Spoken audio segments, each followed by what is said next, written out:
Hi, I'm Cynthia Brooks from Fire and Glory International Ministries, and I'm here today to just come before you for a little bit, just to talk about the times that we are living in again, and to talk about the effect that this shutdown is having on the individual lives.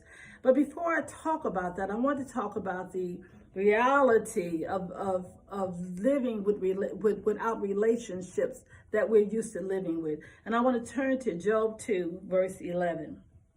And in Job 2, verse 11, it reads, "Now when Job's three friends heard of all this adversity that had come upon him, each one came from his own place, Eliphaz the Temanite, Bildad the Shuhite, and Zophar the Naamathite, for they had made an appointment together to come and mourn with him and to comfort him." So Job had lost his children, lost everything he had, everything. I mean, he had one trial after another that was hitting. And the last trial he dealt with was losing his family. All of his children died. And he lost his property, he lost his flock, he lost everything but his wife. And so his friends got together, made an appointment and said, let's come together and let's go and comfort our friends. And it is natural for them to come and comfort a friend. And I saw this a little bit when I was in Africa recently with my dear friend, Sherry Banks. She's my assistant, and we travel out of the country together on missions trips. And when we were riding with one of the pastors in Africa, we saw these people going down the road, and we asked our driver what was going on, because we just a whole lot of people. And he said someone died, and they were going to comfort this family who had lost a loved one. And I thought about, wow, that is amazing. I mean, it was just a lot of people going to comfort. And I thought about back when I was a child, when someone died, how the neighbors used to come together and come to a person's house. And we don't see it like that too much anymore. But at this time, in this season where we live right now, you can't do that, because we're in a time now that with this social distancing, you can't come to a person's house and people come and gather. Many people have lost loved ones. I've gotten several calls from people who have lost their loved ones during this virus, and they can't come together. Their families can't even come together. They can't get all their loved ones because you can only bring 10 people. And of course, in a family, there are more than 10 people. So they just can't come together and see their loved ones, or if they're sick in a hospital. And this is not good. This has to take a terrible effect on the lives of those who are grieving. And so I want to talk about this thing that we're in right now, where we can't come together and comfort, since God called us to be relational, people that touch one another, people that hug, people that come together. One of the things that I noticed here in America, the way we greet generally is either by shaking hands or by hugging. But in Africa and in third world nations where we have traveled, they greet one another. Even in parts of Europe, they greet one another with kiss. They kiss on the cheek and they hug. And so that's just a natural way of greeting. But here we find globally now, no one, not even in those areas, can kiss, because you can't come in close contact with people like that. People are hiding behind these masks to be safe. But we were made to be relational. So what does that mean? What is that doing to us with our mental state? Because we grew up not just touching, not just hugging, not just having a relationship, but we've watched this on television for years. There are programs on TV like Girlfriends and Friends and the Cosbys. We've seen all kinds of programs on TV about family life, about friend life. I can't think of all these different programs that I used to look at on TV, about all these different friendships and family life. But it's all about, community and loving and friends and, college life. But everybody was in relationship, and even when it was negative relationships, we saw saw even with housewives of New Jersey and housewives of Atlanta, these beautiful women that come together and it look like it's friendship. They act like they're friends in the beginning, then they end up in a brawl, but yet they still are something about human beings that we feel like we have to come together. We have to be in relationship with one another. What is it about us that God has made us to want to touch? Touch is important. They did tests on children, and I remember this once when I was in college, and we talked about this. The children they did tests on in Poland and in the orphanages, and these children who were not loved or touched, these kids did not thrive well. They were very thin. They walked late. Their physical development was very slow because they were not being hugged or touched. And so it is important for us to touch, to love, to affirm one another. But what we watch right now in this shutdown is something that is really, really strange in this time for us. Job's friends came to him and sat with him, although they were trying to figure out, now what did you do, Job? And this was still, I guess, their way of loving him. What did you do, Job, to cause all this to come upon you? And when you got friends, your friends are not always right. Your friends aren't always straight. So, friends always try to figure out let me help you out. You're my friend. I want to help you out. I want to figure out what happened that you end up in this dilemma. What could you have possibly done wrong that these things keep hitting you like that? I mean, that's just what people do. But, these friends were not diabolical friends, but they just didn't understand. Job didn't do anything. And we know that. He didn't do anything. He was God's man. But that's another story for another day. I'm going to talk about this right now. I'm going to talk about this shutdown. Because one thing we see in the shutdown, we've seen that there are some very wholesome families in this shutdown that was very supportive, and families spent time together, and a lot of mothers found out things about their kids they didn't know and that they loved and they enjoyed. And they found out things about their husbands that they loved and enjoyed, and wives found out things, and husbands found out things about their wives that they loved and enjoyed. But there's another thing that happened during this time too. That, we understood that there might not have been as much loving and hugging and kissing going on, and families realized, we're not really touching each other as much as we need to touch each other. We're not really loved on each other as much as we need to love on one another. But then I want to talk about the effects that this virus is having on people. Now, I was out yesterday, and we see people with masks on and gloves on. I'm one of those people. And then you see people who don't wear masks and who don't have gloves on. And it's a funny thing that the people who had on masks, I was in a grocery store and everybody had masks on this particular grocery store. And even though we're wearing masks, we're still in need of affirmation. Do you see me? And people still need to know that they're being seen. We still need to speak. It's important to acknowledge one another. So I want to just talk about this feeling of isolation, because that's kind of like, I think, what's going on with some people. Some are staying in the house. They're not coming out of the house. And when they are coming out of the house, it's this feeling of nobody is really interacting with me. So isolation is a difference between being lonely, a person who is in a house and they want to be in a house, and some people like to be in a house and they're not lonely because they're just in the home. They love being in the home. They love being by themselves. They love me time. They love that. Those people will thrive well for a while. They like being by themselves, and when they want to be bothered, they go out among people. There's another set of people that don't like to be in the house, and this thing of being shut down for 2 months is more than most people can bear. So when they come out, they want to feel like they're part of society, and they want to feel like people see them.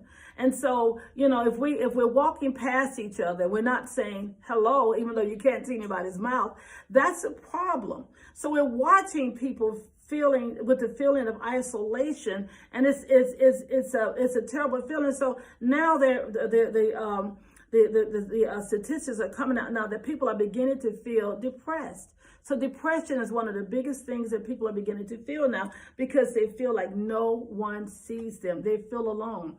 How much TV can you look at? And when you do look at TV, if you're one of those people that look at TV, all you're hearing is bad news and more bad news and more bad news. We are in summer with springtime temperatures. More bad news, and well, maybe it's not summer yet, but in where I live in the South, we always have summertime temperatures, and I need a jacket on today. And I know just the other day it was raining, snowing, snow flurries up north. It is still chilly, very chilly in the United States, at least in the east part of the country and the southern part of the country. It is chilly. This is not the norm for this time of year for us. So we're having weird stuff going on everywhere. But what's happening with us, with our mental state, that we are now estranged from people that we want to be around. We're estranged from loved ones. I have grandchildren who live in other cities. I would love to see those grandchildren. I'm used to seeing my grandkids. I can see them by Zoom, but I'm used to seeing my grandchildren. I can't see them right now. And so that's just, this is the state that we're living under right now. But depression is a big part. And I heard this story. This pastor's son, 8-year-old boy, committed suicide because he wanted to go back to school. He had a 6-year-old sister. And so he had somebody to play with in his house. But I don't know how much bad news this child was hearing on the news or what he heard his parents saying. I'm not blaming his parents at all. So please understand this. I'm not blaming anybody. This is just the time we're living in. This child was just acting out of this time we're living in. And his father didn't pick it up. His grandfather didn't pick it up. No one knew this precious child was feeling this way. And he hung himself. And this is the reality, not with just children, but with adults. They don't know what to do with all of this bad news we continue to hear. And unless we begin to tell children that there is hope in Jesus Christ, they don't know anything else but this is the end. Or this is terrible. I don't have anything to live for.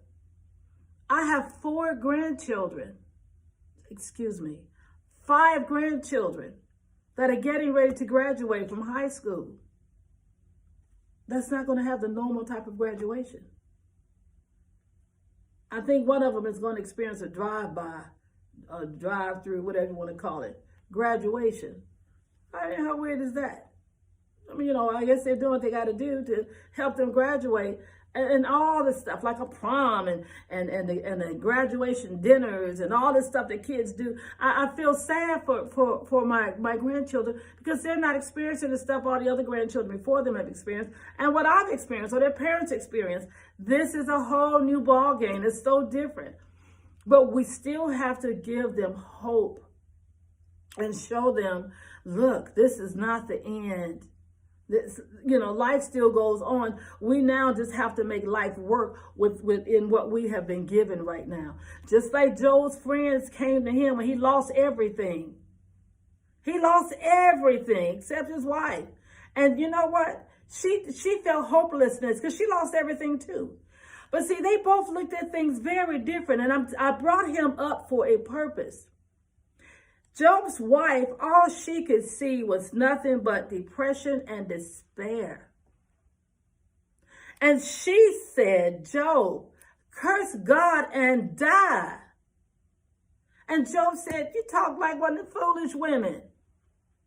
They were both hurting. See, Job, that's why God loved Job, and he knew Job wouldn't fail him. He knew Job would hold on. Job's friend was sitting there with him. His 3 friends who loved him was sitting there telling him, Job, what you do, man? What did you do? What could have possibly happened that you brought all this on yourself? Job knew he hadn't.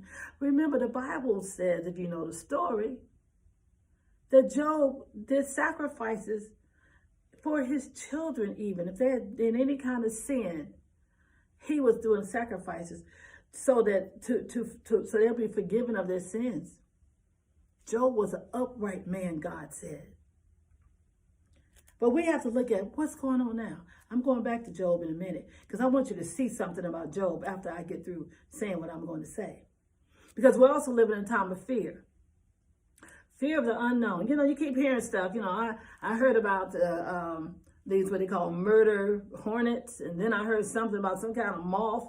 Some kind of moth is coming or whatever. You know, I hate bugs. But, you know, you got this murder moth or whatever kind of moth it is. And all this crazy stuff. Then I hear the stats on suicide. Suicides are up 33%. 33%. Because it's hopelessness now. People don't have any hope. Job's wife didn't have hope. Funny though, she didn't try to kill herself. She told Job, you curse God and die. She didn't try to kill herself. She told him what to do to himself. You know, you got to shut out all the noise when life gets tough. You got to shut off everything. See, sometimes you might be in a place. Some of you listen to me right now. You're in a place right now that's kind of tough for you. You may have lost your job. You may have been laid off, and then you find out that your job is not coming back. You might be one that might have got the stimulus check, but that's not enough for you. You still might have, it's not enough for after you paid all your bills. Your rent might not be enough. I don't know. You may have lost some loved ones. You might feel like, man, this is bad stuff. You might be sick yourself. It's not the end of the world. It's not the end of the road. As long as you are breathing, there is hope. I'm coming to you in a minute because I'm going to show you what Job did. Because there is hope. It's always hope. So I want to just talk about this thing real quick. Because we have to understand something. When all else fails, when life gets hard, God, sovereign God, is there. When everybody around you tell you how bad things are, yeah, it's bad. Yes, it's bad. I'm not one of those people who says, you know what, I don't see how bad it is. Oh, I see it. I see it. But I also see a sovereign God. And this is what Job did. Job began to have a conversation with the eternal God. He didn't give up. And during this pandemic, plague, whatever you want to call it, doesn't matter. Virus, loss of jobs, loss of family members, time of depression, time of hopelessness. There is hope because there's a God. I want you to think of this. Unless God show you something different, there is always hope. Because he is hope. He is light. See, Job thought he knew God. He thought he knew him. He did all this stuff. He was an upright man. He was an awesome man. He was awesome. And his friends sat with him. Some people have said, I've heard them say, I would hate to have friends like Job. I wouldn't mind having friends like Job. Friends just come to sit with me when I'm in trouble. There's a friend that sticks closer than a brother. At least his friends were there. They came and sat with him. I wouldn't mind having friends sitting with me. Even if my friends kind of read the message wrong, at least they're sitting with me when I'm going through the hardest time of my life. I would just tell my friends, just be quiet, just sit, just be quiet. Job went before God in all of his pain, because not only was he having a pain in his soul because he lost his family, I don't think he cried so much about losing things. It was his children. And his body was wrecked with pain because he had boils all over his body. He went to God and he began to question God. I don't know if you ever had an encounter with God. I mean, a real encounter, not with the pastor, not with your friends. I'm saying an encounter with God, that you have actually sat back and inquired of God and talked to God. Maybe at night in your bed that you have sat back, when it's real quiet, that you've sat back and you have talked with God. And you've asked God, Lord, speak to me. Because he will. He will speak to you. He will answer you. And if he doesn't answer you at that point right there, he will answer you in your dream, or he will answer you as you wake up. But God will always answer you. If you are serious enough to ask him a question, what is this? What is this, God?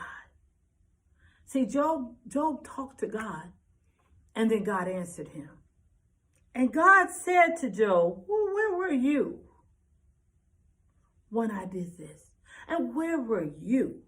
See, God began to show Job he was bigger than his world. I'm bigger than your world. And he had to show Job this because, you think about this thing. Sometimes our pain is about just our world, where we are. My pain is about my world. My pain is about Cynthia's world. But life is bigger than my world. Life is bigger than just me.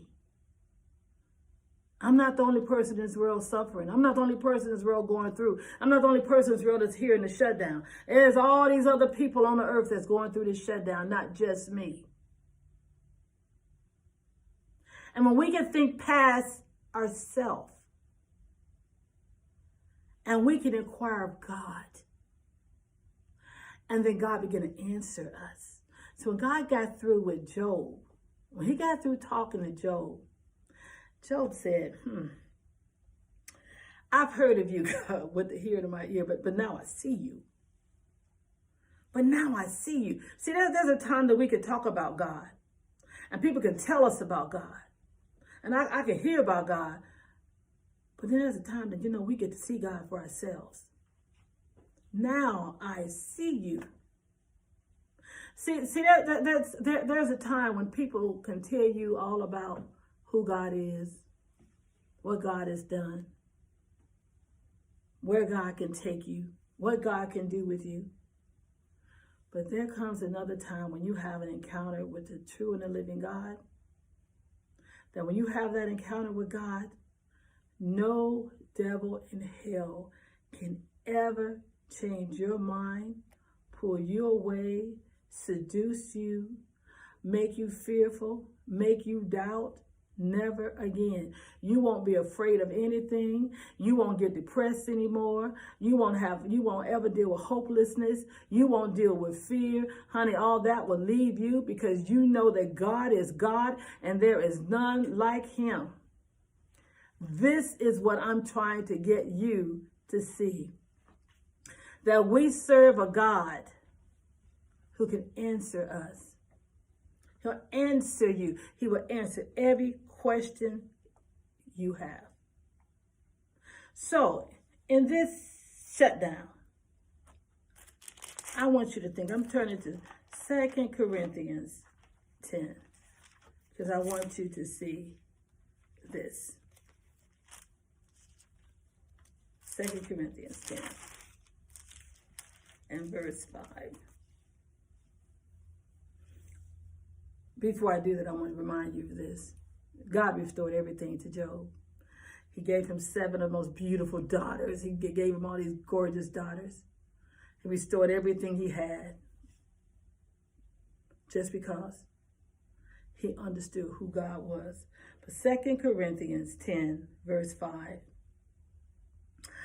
Whenever these things began to enter your mind about being depressed, about being fearful, what's going to happen out here? We don't know. How's it going to end? We don't know. When is it going to end? We don't know. What are the powers that be are planning on us? What type of awful things are they going to do? We don't know. But we know this, that we are not to worry because we serve the true and living God. So here's what it says in 2 Corinthians 10, Verse 5. Casting down arguments and every high thing that exalts itself against the knowledge of God, bringing every thought into captivity to the obedience of Christ. We don't worry like the world worry. I'm talking to you, church. We don't worry like the world worry. We bring everything, every time you have a fear, bring it down. You cast out every thought and imagination that exalts itself. What exalts itself above the knowledge of God? God says, he is God, there's none like him. He's our deliverer. He is our hope. He's our high tower. He is our rock that we stand on. He's our stabilizer. He is God, and there's none like him. So it doesn't matter what they tell us in the news. It doesn't matter. The thing is, we stand on the rock that is higher than I. We stand on the word. Everything that exalts itself against the knowledge of God. What is the knowledge of God? It's what you know. What do you know about him? He created all. All things been created by him, and all things are in him. He's watching everything now. He hasn't forgotten you. Watch him as he navigate you through this storm. Watch God navigate you. Allow him to navigate your life through this storm. Allow him.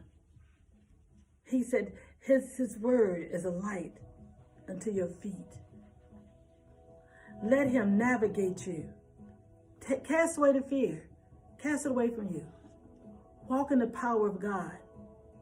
Let God show you how to walk through this storm. Let God show you how to maneuver through the darkness that we're in. For there is God, and there is none like him.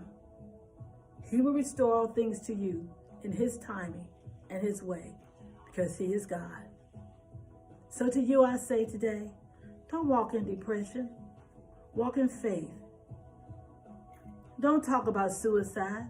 Speak life over yourself. Whenever fear raises its head, speak again faith. I can do all things through Jesus Christ who strengthens me. I'm not afraid of any. Psalms 91:10. Speak life. For in Christ there's life. For you, there's hope. For you, there is love. God is love. Remember that in him there's life, and life eternal forevermore. So I want to encourage you with that. And I want you to know there is none like God. I encourage you today to be blessed in all of your ways, for God is your rock. Amen? Amen.